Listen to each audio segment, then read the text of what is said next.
The judge didn't raise her voice. She didn't need to. Mr. Vance, you said you represent the Valor Relief Network. Derek nodded, too quickly. Bailiff, put the number on speaker. The public number. Derek's smile held until the first ring. His eyes flicked to the exit, then to Evan, then back to the judge. Valor Relief Network, this is Raymond. Do you have an employee named Derek Vance? A pause. No, ma'am. The courtroom went silent. The judge leaned forward.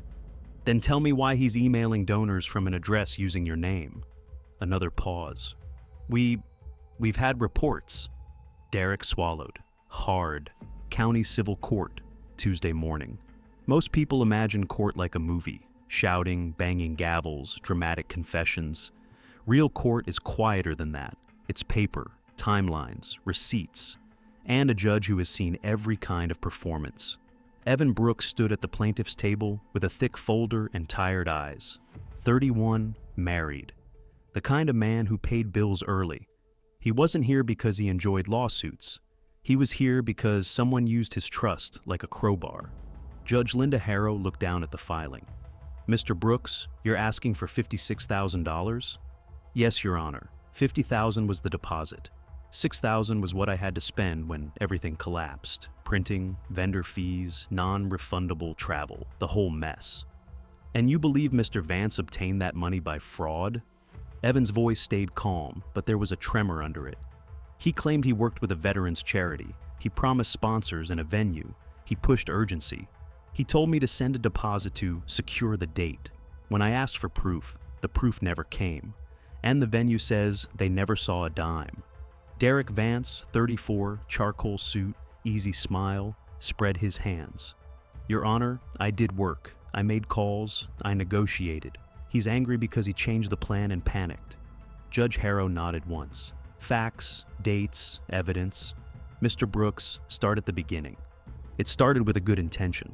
Evan's younger brother, Aaron, came home from service different. Not broken, just quieter. A man carrying weight he couldn't name. Evan decided to organize a fundraiser, a dinner, guest speaker, and silent auction to raise money for veteran mental health support. He posted online looking for sponsors. He got messages from strangers offering help. One message stood out. Valor Relief Network can back you, it read. I'm Derek, Regional Outreach. We can get sponsors and lock a venue, fast. Evan told the court. He sounded professional. He knew the right words. Donor pipeline, community partners, matching sponsorship. Judge Harrow asked, did he meet you in person? Yes, coffee shop. He brought a binder. Derek interrupted, smiling. And that binder impressed him. Evan didn't look at Derek. He showed me photos of events, a team photo, a badge. He said the venue date was going fast and I had to place a deposit within 48 hours. Judge Harrow repeated it slowly. 48. Derek said, that's normal. Venues don't hold dates with promises. Evan said, but he didn't ask me to pay the venue. He asked me to pay him. Derek leaned forward. I handle vendor payments for clients. That's common. Judge Harrow's pen paused. Common for you, she said. Not necessarily common for a charity. She looked at Derek. Mr. Vance, do you have documentation of employment, ID number, supervisor email, anything verifiable? Derek's smile didn't move. I can provide it. Today?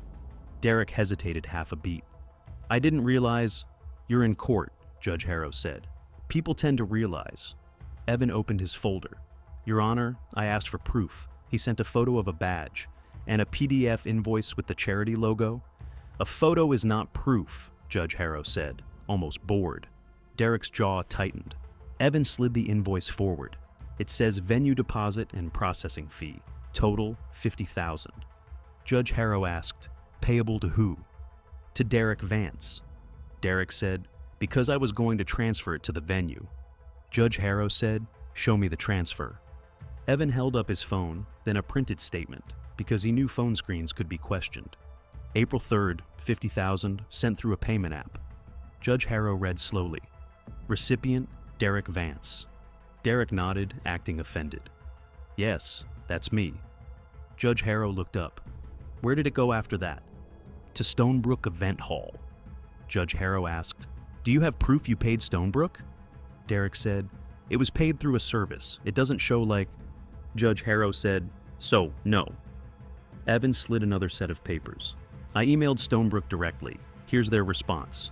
No booking under my name, no booking under Valor Relief Network, no deposit from Derek Vance, no deposit from any third party." Derek lifted his hands. "He changed the date." Judge Harrow said, "Did he?" Evan said, "Yes, once, because the speaker got sick. Derek told me it was fine." Judge Harrow said, "Then show me emails with the venue about the date change." Evan did, and Derek wasn't on any thread. The judge's eyes narrowed slightly. "If you were coordinating the venue, you'd be copied."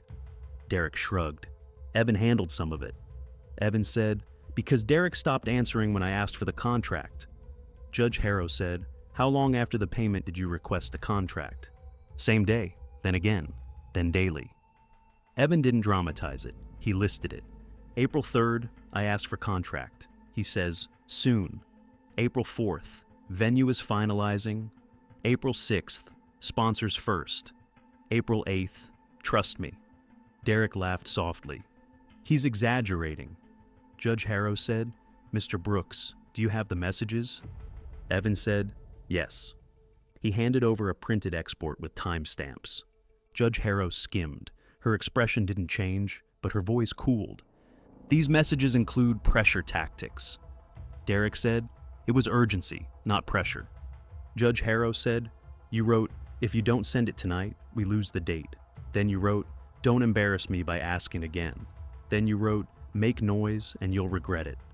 Derek's smile slipped. "That last one was out of context." Judge Harrow said, "Context is what courts do." Evan said, "When I asked for a refund, he said the venue already took it. Then he said sponsor money was tied up. Then he stopped replying." Judge Harrow asked, "And the $6,000 in damages?" Evan said, "Print shop for flyers, deposit to a caterer, non-refundable travel for the guest speaker's assistant. I did it because Derek kept saying, 'Sponsors are confirmed, we just need momentum.'" Judge Harrow asked, "Do you have receipts?" Evan said, "Yes." He produced them, clean, organized, not dramatic, deadly. Derek shifted. He chose to spend that money. Evan looked at him for the first time. "I spent it because you used a charity's name to convince me it was safe." Judge Harrow tapped the invoice. "Mr. Vance, what exactly are you selling here? Venue booking services, sponsorship brokerage, charity representation?" Derek said, "All of it, event coordination." Judge Harrow asked, "Then you have a business license?" Derek said, "I work under consulting." Evan slid one more page forward. "Your Honor, he sent me a form that looked like a charity document. It asked for our tax ID, bank info, and authorized signature." Judge Harrow looked up sharply. "You sent him your tax ID?" Evan swallowed. "No, that's when I got suspicious. I stopped." Derek said, "That was standard onboarding." Judge Harrow said, "For a charity or for identity theft?" Judge Harrow looked at the badge photo Evan had printed. "This is what you sent him?" Derek said, "Yes." Judge Harrow held it up to the light. "The seal is wrong, the logo is stretched, and the ID number is missing." Derek said, "It's a privacy thing." Judge Harrow said, "Badges don't work like that. They exist to verify identity." Evan added, "I searched the charity's filings. Their EIN is public. Derek refused to put it on any document. He told me, that's internal." Judge Harrow turned to Derek. "You told a fundraiser organizer the charity's public tax number was internal?" Derek's eyes darted. "He's twisting my words." Judge Harrow said, "Then give me the EIN now. Say it out loud." Derek hesitated. Evan said, "He can't, because he never worked there." Derek snapped, "I don't memorize numbers." Judge Harrow said, "You memorized urgency. You memorized your script, but not the one number that proves who you are." Evan flipped to another page. "And Your Honor, the website he sent me to verify the charity wasn't their site." Judge Harrow asked, "Explain." Evan said, "He texted a link. It looked official, but the address was slightly different, one letter off." Judge Harrow looked at the printout. "That's a spoof domain." Evan said, "I checked the domain registration. It was created 3 weeks before he contacted me. The registrant name is hidden, but the recovery email matches Derek's personal email on our messages. Derek said, that's not mine. Judge Harrow said, we don't need to solve every technical detail today. We need to decide whether you induced a $50,000 payment by pretending to be someone you're not. Derek tried to pivot fast. Your Honor, I'll be honest. The charity side was a partnership. I wasn't an employee, independent. Judge Harrow said, a minute ago, you said regional outreach. Derek said, people use titles loosely. Judge Harrow said, courts don't. Evans said, he used an email address with their name. He signed messages as Valor Relief Network Outreach. He told vendors we were a partnered program. Judge Harrow asked Derek, did you create that email? Derek said, it was provided. By who? The charity. Evans said, I contacted the charity 2 weeks ago. They said they never heard of him. Derek snapped, he's lying. Evans said, I did bring their statement, but I also brought something better. He flipped to the charity's official contact page, printed. Judge Harrow looked at the bailiff. Use the court computer. We call the public number. Derek said, Your Honor, unnecessary. Judge Harrow said, sit. The call rang. Derek tried to keep his face relaxed, but his knee bounced under the table. Valor Relief Network, this is Raymond. Judge Harrow said, Ma'am, please state your role. I'm the office manager. Judge Harrow said, do you have an employee, contractor, or volunteer coordinator named Derek Vance? A pause. No. Derek jumped in, voice fast. There are chapters. Judge Harrow said, Ma'am, do you have chapters that collect deposits through payment apps to secure venues? No, ma'am, never. Judge Harrow said, have you had reports of someone using your name? Yes, 2 in the last month. We filed a complaint with the state consumer office. Evan's shoulders dropped, relief and anger at once. Judge Harrow said, Ma'am, one more question. Does your organization have any outreach coordinator named Derek Vance, with 2 R's? Ms. Raymond said, yes, but he's a volunteer in Ohio, not this person. Evan blinked. He used a real name. Derek's face went blank. Judge Harrow looked at Derek. So you didn't invent a title, you stole one. Derek said, I didn't steal. Judge Harrow said, stop talking over the court. She turned back to the phone. Ma'am, could you verify whether your volunteer's name has been used without permission? Ms. Raymond said, yes, that's one of the reports. The volunteer had donors calling him, asking why he took money. Judge Harrow said, thank you. You may disconnect. The line clicked off. The room felt colder. Judge Harrow didn't raise her voice. She made it simple. Mr. Vance, show me where the $50,000 went. Derek spread his hands. I don't have bank statements. Judge Harrow said, you moved $50,000 and kept no record? Derek said, it was paid out. To who? Vendors. Name one. Derek opened his mouth. Nothing. Evans said quietly, Your Honor, I requested a formal transaction statement from the payment app. Judge Harrow said, show me. Evans slid it forward.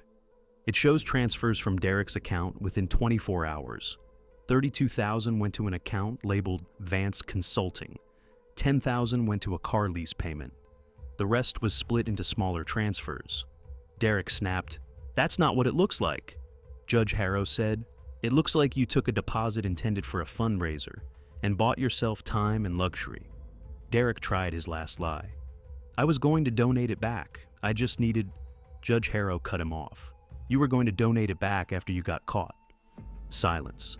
Judge Harrow said, Mr. Brooks, one question. Did any sponsor money ever arrive? Evans said, no, not $1. Judge Harrow nodded. Then there was no fundraiser pipeline, only a pipeline out of your pocket. Judge Harrow's voice stayed steady. Judgment for the plaintiff. Evan exhaled, like he'd been holding his breath since April. The defendant will repay $50,000. The court awards $6,000 in consequential damages supported by receipts, plus filing fees and allowable costs. She looked at Derek. This court is civil, but impersonating a charity and obtaining money by misrepresentation can be criminal. I am referring this matter to the appropriate authorities. Derek stood halfway. This is... Bailiff Torres stepped forward. Sir, sit. Derek sat. Outside the courtroom, the hallway felt brighter. Evan called his brother. "It's handled," he said. "We'll rebuild it the right way." A pause. "Yeah, I know. People can lie." He looked down at the folder in his hand. "But paperwork doesn't. If you enjoy courtroom stories where lies collapse under real proof, subscribe to Trial Tales.